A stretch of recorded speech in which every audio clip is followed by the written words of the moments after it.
This is Battle Tactics for Your Sexist Workplace. A podcast that knows, yes, your workplace is sexist and gives tactics to help change that. I'm Eula Scott Bino. I'm Jeannie Yandel. Oh, and if you like the show, become a patron at patreon.com/BTSW. Do it.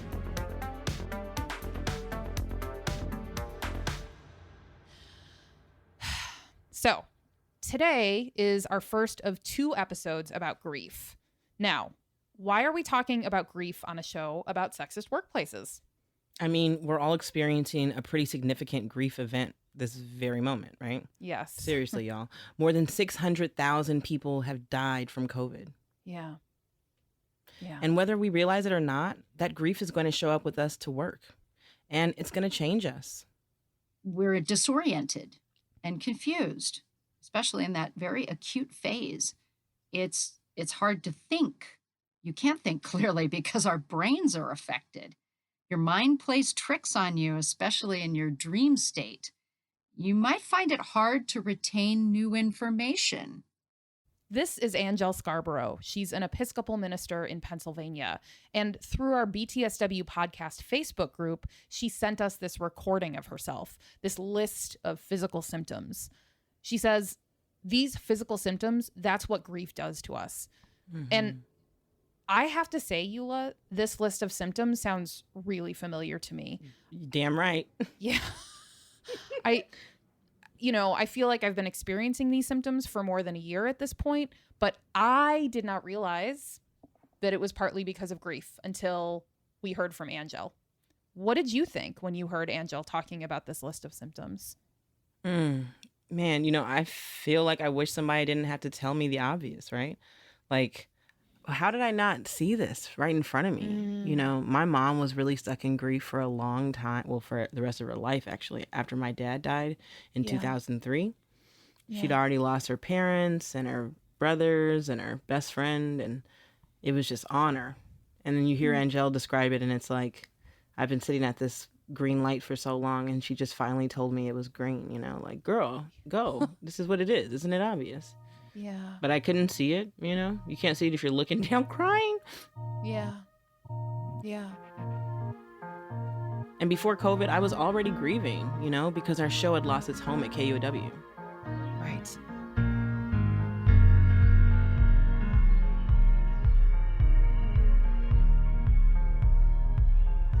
The grief started early for me, which, I guess was good in terms of preparation in some ways.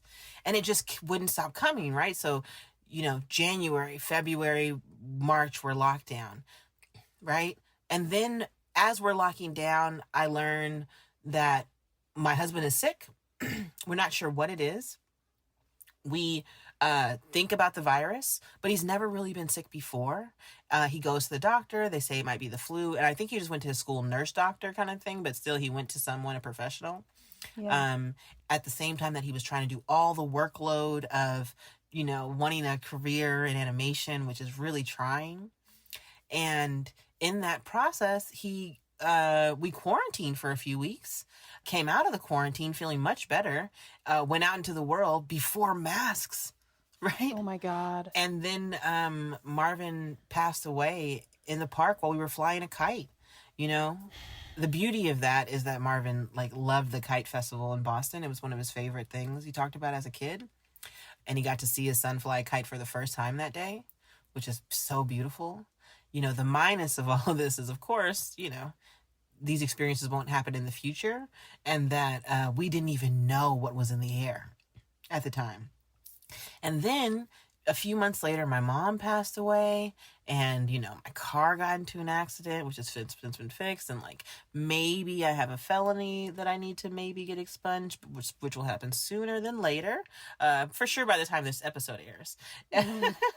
But there was just a year of just, trauma, tragedy, things that needed healing and periods and conclusions and to be processed. And all of it felt like I had to grieve these things, right? Grieve my dream of a KUOW NPR job for life. grieve my husband, grieve my mother, grieve grieve my own sanity in a lot of ways. Really having to come to terms that I was suffering from post-traumatic stress disorder, right? From all of these layers. And when we thought about episodes, all I could think of was grief. And I'm just so grateful I did, right? Because had I not have done that, we wouldn't have had our community send us this Anjel. Yep. Right? Yep. Yeah. Yep. That is 100%. Yeah, that's really right. I don't think I would have, if you hadn't said, we have to talk about grief. We have to talk about grief.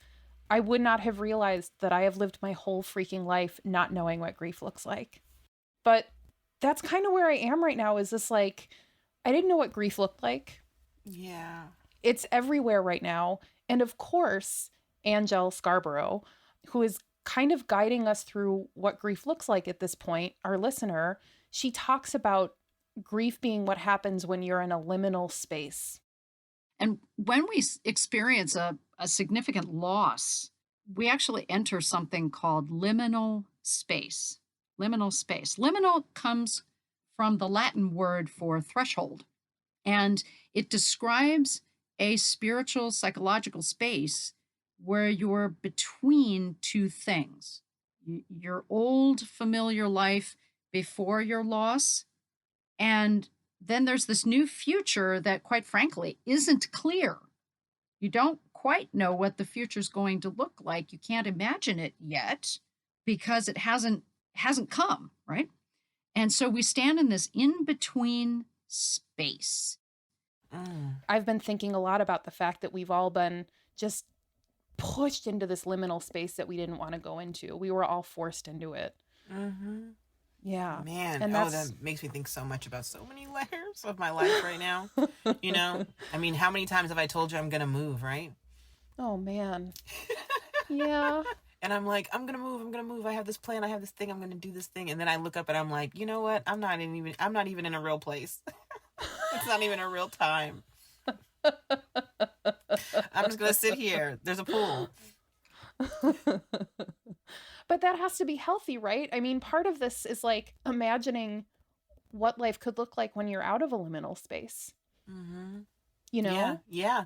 And honestly, oh my gosh. It's interesting because right before COVID, this is so funny, Jeannie, just the way this conversation is flowing, and I'm appreciative of it. Right before COVID, remember I text you right before Marvin passed, really just 2 days before he passed, maybe the day before, about us going to Harry Potter's next festival in Denver. Yes. Do you remember this? I do. This was before we knew J.K. Rowling was a piece of garbage. But my gosh. Yeah. If she gets a scent of it, I ain't going. I can have my own butterbeer at the crib. You feel me? But the reason why I had landed on that is because I had kind of been in a funk since being let go, right, at KOW. And in that grief, I was watching TV, and a therapist on one of these shows that helps people was talking about how having something to look forward to is one of the most important things to get yourself out of a funk. And I was like, well, what can I look forward to when I'm a mom with kid, and things have to be planned so far out, blah, blah, blah, blah. And all I love is in my adulthood is Harry Potter. I don't want to go out where we're late at night, and then I was like, and then I found the festival and I was like, okay, this is it. I can get through 2020 with butterbeer at the end.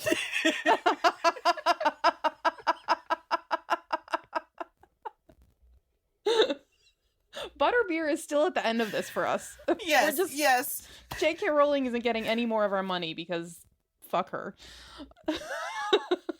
It's so funny. Grief is good. Grief is good because we're mourning her, and she's alive. But wait, can I tell you something else? So I started out the show by saying that I was pissed off when I heard Anjel describe the symptoms of grief, the physical signs of grief, because I didn't know that that's what grief looked like. Yeah. I also, the other thing that she said that pissed me off in sort of a righteous anger way was she talked about how the thing that kind of screws us all over when we're grieving and we think that, we're doing it whatever, we're doing it too messily, or we're taking too long, or whatever it is. And she pointed to this like distinctly American thing of individualism, this relentless positive, like positivity and relentless optimism, this idea of like, you know, buck up, you got this, you know. And she said that it was like, which of course it is, it's part of the patriarchy, right? Yeah. Like, this is, it totally reminded me of the episode that we did where we talked about the box of toxic masculinity. Remember that? Oh my gosh. You know I do. It's one of my favorite episodes. And it really struck me that, like, wow, the way we think and talk about grief, it's really like it fits into another really restraining, damaging box too. It's got to be quick. It's got to be private. And it's got to be something that you recover from, right? Like, it's a way of showing your resilience. Yeah. You know? And you got to get back to work. Yeah, I love that false construct that, okay, you grieve and you're done with it. And if we ever look in our employee handbooks, you know, we get that generous, 3 days of bereavement leave. I mean, how bogus is that? It's really a false construct. Grief is just part of life. And part of the reason we offer this false construct and this time-limited grief thing is because we're generally uncomfortable with the whole idea of grief. Again, it's bringing up all that stuff we just frankly don't want to deal with. 3 days. Yes. Bereavement leave. 3 days. Per death? Per year that you love the person? Oh, man. Per year that you knew the person? Yeah. Per tier? Well, this is something else that Anjel told us, that apparently grief is like a neurobiological process. Takes 3 years. 3 years. Because this loss impacts our brain. Our brain actually gets, if you will, injured and disoriented. And so when we've had the trauma of a significant loss, it takes 3 years to really fully process it. 3 years. Oh my gosh. You know? So I'm not saying that like I need 3 years necessarily, but I do think that more than 3 days is certainly warranted. Yeah. Yeah. Yeah. Yeah. We're so bad at so many things. But I'm really grateful, you know, that we have each other to guide us right now, and that we, you know, can ask questions and get answers. Well, can I ask you something actually? Yeah. So when you hear that grief is, one, a neurobiological process that changes your brain, and that 2, it can last 3 years, like, what do you think? What do you think about that? I think makes more sense than 3 days off the bat. Yeah. I think 3 years seems like a long time. Yeah. When I first hear it, I think, wow, what a long time to be thinking about one movement, right? One movement through grief. But then I think about how I've been saying I was going to move from this apartment for like a good 10 months. And how I do think I'll be gone, you know, on the 1 year anniversary of Marvin's passing, but how long it took to take that step. And then also the understanding of that there are more steps to be taken in putting a beautiful bow on his legacy, on our union, and on how I plan to pour that into our son, right? And same for my mother, I'm sure. And it's interesting because, you know, when I think about taking the time to grieve with like support, you know, day to day, is how helpful it is for everyone. And how, you know, I have taken to the phone so much in this past year for support that it's been amazing. I mean, really amazing. And even now through a phone call, I'm getting so much guidance through grief. It's a trip. The internets and the world are beautiful. But I've also been using distractions, right? I feel like whenever something really terrible happens, I'm like, you know, let me plan like a little trip just to kind of get away from the house, to not be in the space, you know? Yep. And then Like, I would say that, like, in terms of like distractions too, I would say that I'm a, I don't say I'm a substance abuser. I would say that I'm keeping up with the Joneses of COVID when it comes to my cannabis intake. And and I know I'm not doing too bad because I'm always put together. Truly, I really am, despite the tragedies of it all. But at the same time, I do have the understanding that creates these pauses in my grief that maybe will like add to that 3-year span. And that makes me think a lot about what steps I need to take in order to really focus and process day to day, even if I decide to, at the end of the day, with my melatonin that I'm now taking, because again, bedtime is 8:30. Why am I up? What is the point?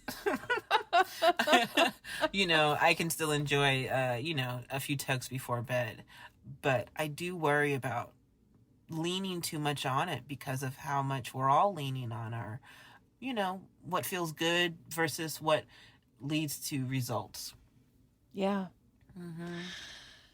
So this isn't something we've talked too much about, Eula, but a couple of months ago, I realized that I had been making these bargains with myself in terms of when I could drink, right?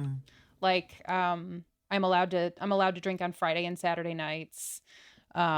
And there's a whole story that goes with it. Like, I worked really hard all week and I deserve this, and where else, like, what else am I going to do? And all of that. It's not and I realized, waking up the next morning feeling like crap, not being able to like hang out with my kid or really hang out with my partner. Like, I wasn't really doing it to celebrate anything or to enjoy anything more. It was like I was using the drinking and also the fact that I felt shitty the next morning.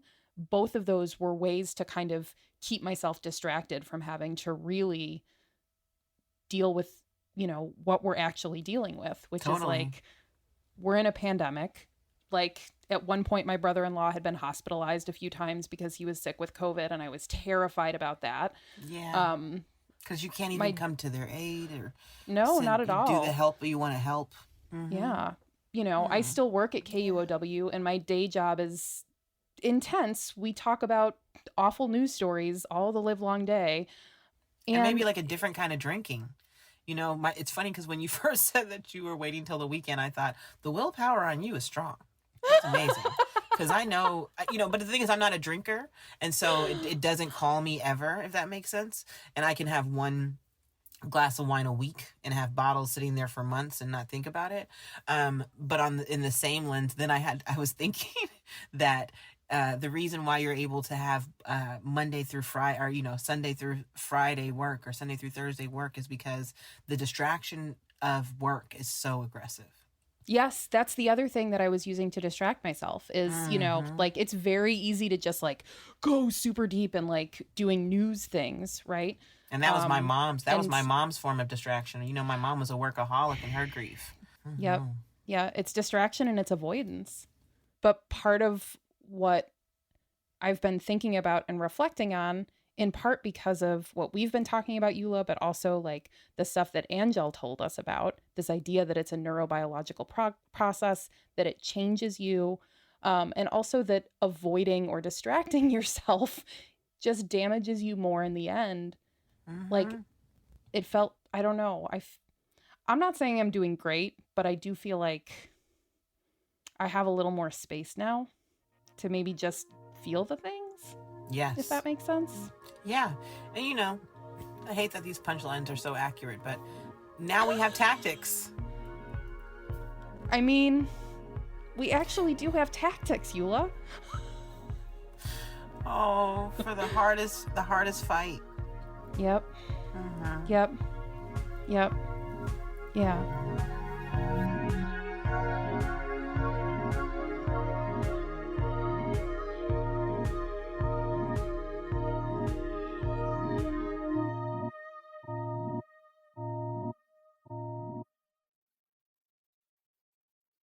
So amazingly, we have tactics to deal with this thing. Yes. That none of us know how to do, that I think a lot of us don't know how to recognize, but that all of us are experiencing right now. Absolutely. I'm going to share something that Anjel said that has stuck with me for days and days and days now. She said that one of the things that you need to do with grief is accept that it's the price you pay for love. Whew. Say it again, Jeannie. Grief is the price we pay for love. It's the price we pay for love. And that grief is a natural, normal part of being a human. You can't get away from grief. It goes with being human, just like being a loving person is part of being human. Grief does have the potential to make us more authentic, compassionate, and loving. And that felt like a tactic to me because it attached this experience to the love that I feel for everybody in my life and everything in my life. And it attached grief to all of the connections and community I have. Mm-hmm. And so it felt like the right place to start talking about tactics. Is grief doesn't just happen in a vacuum. It's the price we pay for love. Yeah. Yeah. And from that lens, it allows for gratitude. Yeah. You know, because I'm so grateful for love, you know. Oh, yeah. You know, it's all you start thinking about since the minute you're like a baby and your mom, like, you know, feeds you. You're like, I love this woman. Right. There's no other word for it. I remember you saying to me once, you know, you're going to love how much Livy tells you he loves you when he can talk. And I was like, oh my God, I had never even thought of that, you know? Yeah. It's pretty I'm great. really grateful for that. It's really great. It's really great. Mm-hmm. Yeah. Yeah. Livy kind of gave us an idea for another tactic too, actually. Yeah. You know, it's a trip because every single night, Livy is upset about the end of the day, right? You know, he is upset about the end of the day. Now, here's the reality of it too. Like now, having talked to you about this, having heard Anjel talk about what grief does and how it moves through our body, this could very well be his grief showing up for him, right? Because even though he's a 3-year-old, he's still processing stuff.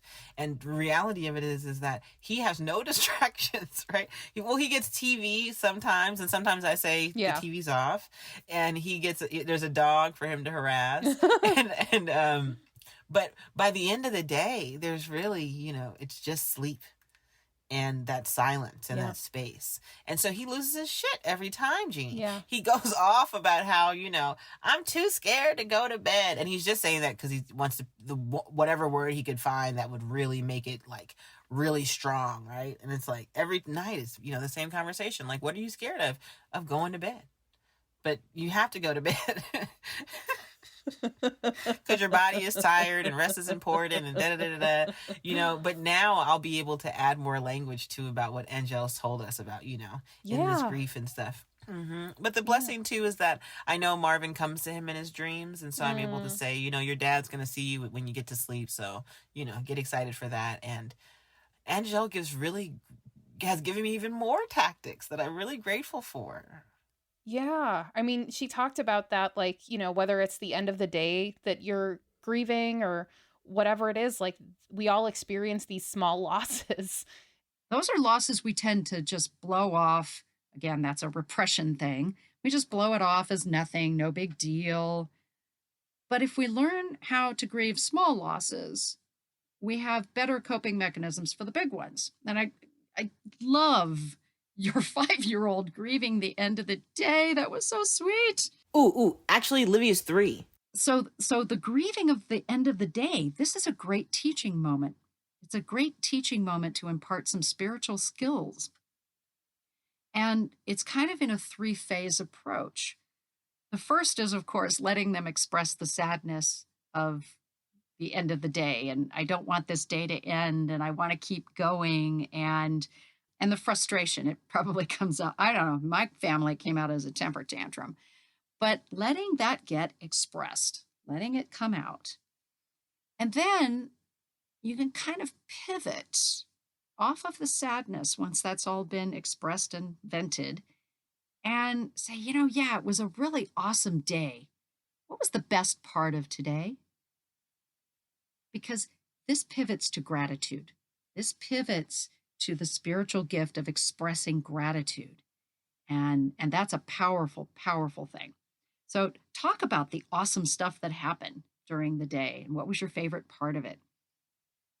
And then from gratitude, you can pivot to hope.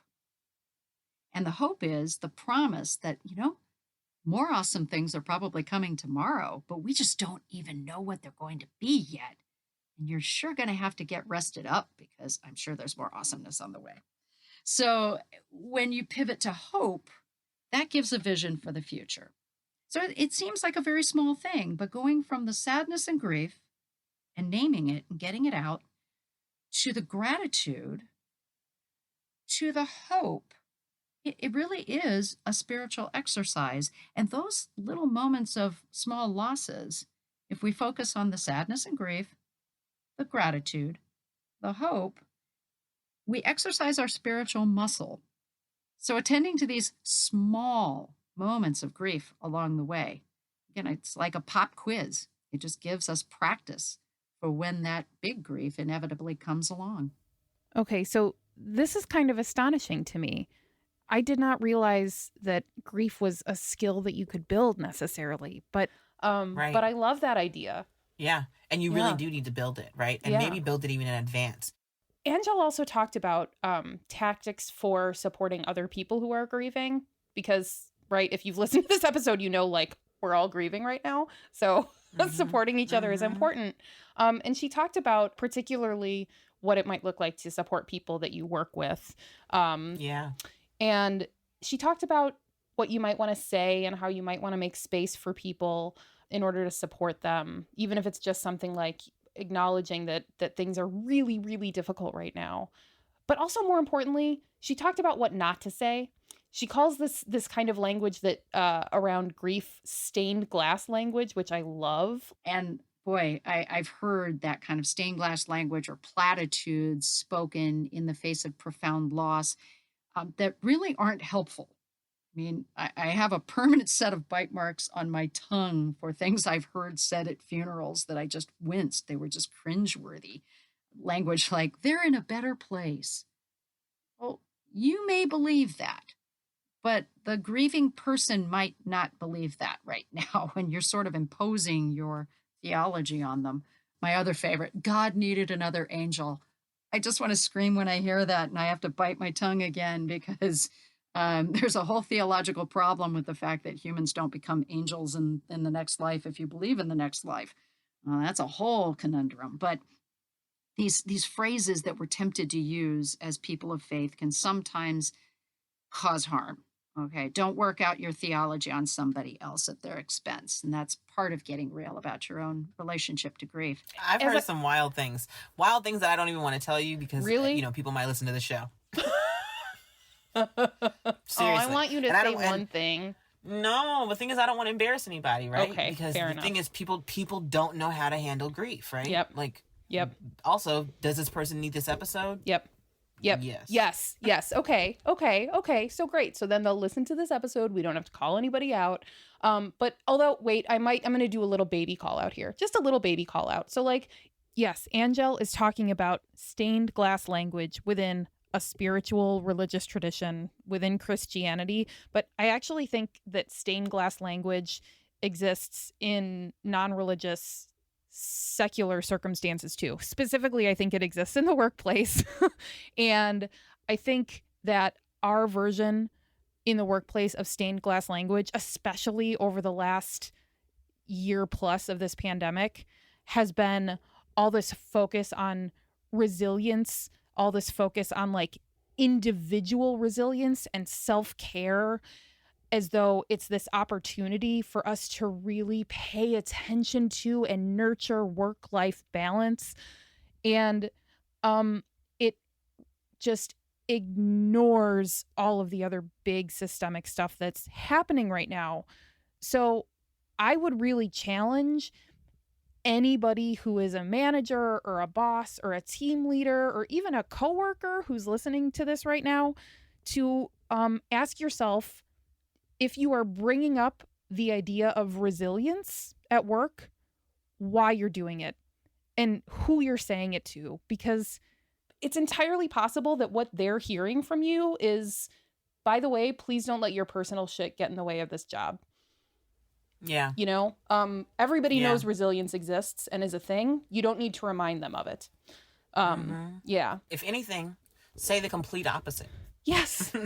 Yes. If anything, say the complete opposite. You know what? I realized all this grief that's been hitting you probably is going to be affecting your work. How can I be there to support you in this process? You know, not just when it comes to like sending you a care package or sending food, which is really helpful, right? When after you're grieving, right? Because some people totally forget to eat, and some people totally forget to put food in the refrigerator, and then some people totally forget to take food out of the refrigerator. And maybe I'm all three of them in my grief. All that's really helpful. But even more helpful is somebody saying, like, let's talk about how somebody can come in as your support system through these projects that you're going through right now. Yeah. Somebody who can create more space for you to still do what you need to get done with these things. But when these balls get dropped because of reality, there's somebody who's supporting you right there in this process. You know, really doubling down with teams and how we who crutches for us in the workplace. And, you know, Anjel kind of talked about this with how Jewish people grieve and how someone sits with them for several days. I had a very wise older Jewish rabbi told me all about the Jewish tradition of grieving, which is the 7-day period of sitting Shiva with a grieving person. And when you go to visit someone who is actively grieving, you don't say anything to them. You show up, and that's all you do. And the grieving person can speak to you first, but you're advised to keep your answers short and quiet and muted. Don't doubt that just your presence, even in silence, don't doubt that that's helping, because it really does, because it reminds us of human connection, and that's important. And that's actually been really helpful for me too, right? Because Livy, I mean, is not hired help or a friend or an adult, but just his presence has gotten me through so much this year. But Eula, you said, you know, instead of talking about resilience, maybe talk about the opposite. And I think that's a really important point, especially if you're thinking about like how you talk to people at work during this time, right? Instead of talking about resilience, maybe acknowledge that talking about resilience doesn't support anybody. It doesn't actually help anybody, you know, or that being resilient is extraordinarily hard right now, instead of talking about it as a thing that everybody should be trying to do.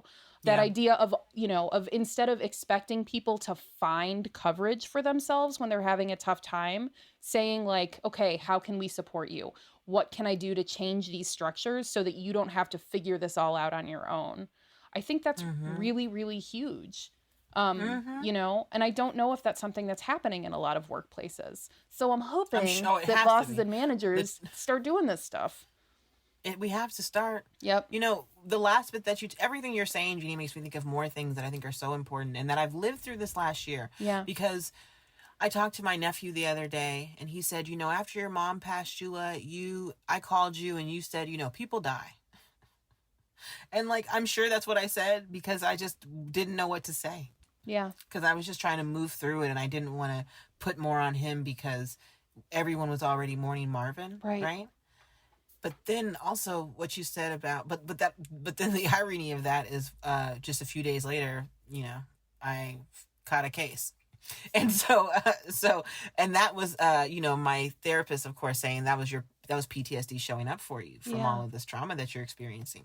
But that's going to show up in the workplace too, right? Yep. Sometimes some anger is going to show up, some rage, some, you know, and for me, I was very upset about somebody not showing me sympathy for my grief. And I think that in this whole process, if we can show people as much grace as we possibly can, we're going to get a lot farther because people will be out of their elements. I mean, truly out of their elements. Because I can speak for myself and say there were times in this last year where I have done and said things that were not truly within my normal element. But then again, you know, thanks to Anjel, I know that like psychologically, I'm on a different plane these days, you know? Yeah, you are. And because I went down a wormhole because of that whole like neurobiological process thing, I learned from the National Institutes of Health that like grief like affects your autoimmune system. It affects like all of these different systems in your body. Yeah. So it's real. And so the one last tactic I want to sort of suggest here is that we know from lots of research that women are more prone to negative self-talk. We tend to sort of tell ourselves negative stories about how we feel, what we do, where we are in comparison to others. If it's possible to, as you said, give yourself some grace in the same way that you would give others grace, listen, there's no minimizing how hard this is. We are all in a liminal space right now. It's really fucking hard. We're all grieving. So this is as much for me as for anybody else. Like, we can give ourselves a break here. I would much rather that be the word of the year. You know, I would much rather the word of the year be grace. Grace over grief? Absolutely. Yeah.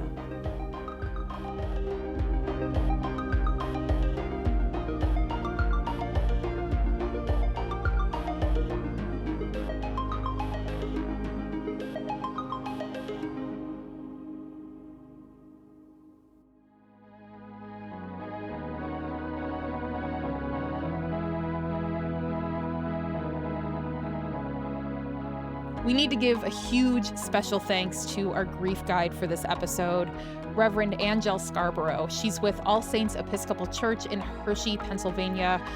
Reverend Anjel, thank you so much for being our grief guide this episode. And if you want to know more about her latest project, go to covidgriefnetwork.org. Also, we could not have made this episode without Leela Katayev Lakehart. Thank you, Leela. We really appreciate your time.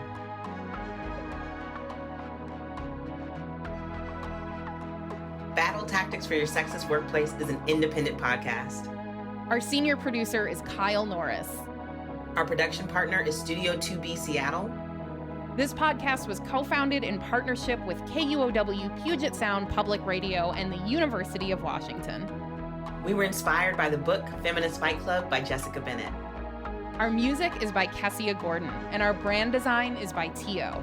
You can find Tio on Instagram at teo._Dora, which is spelled D-O-R-A.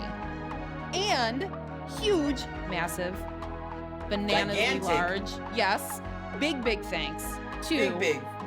Phyllis Fletcher, Bree Ripley, Bethany Denton, and Dana Bialik. Thank you all so much. You can get in touch with us on Instagram, Facebook, and Twitter at BTSW Podcast or by emailing btswpodcast@gmail.com. And if you love the show, help us make it. Patronize us. Become a patron at patreon.com/BTSW. And as long as you're at your computer or your phone, please take a moment to rate and review the show on Apple Podcasts. I would love to explain why this is so important. I don't understand why it's so important. I just know that it really increases visibility for our show when people are searching for something new on Apple Podcasts. So take a moment, write a review on Apple Podcasts, and then tell a friend about our show. Word of mouth is actually the biggest way our audience grows, which is extremely cool. And it's the biggest way the fight continues. All right, you guys, keep fighting the good fight. Bye, everyone.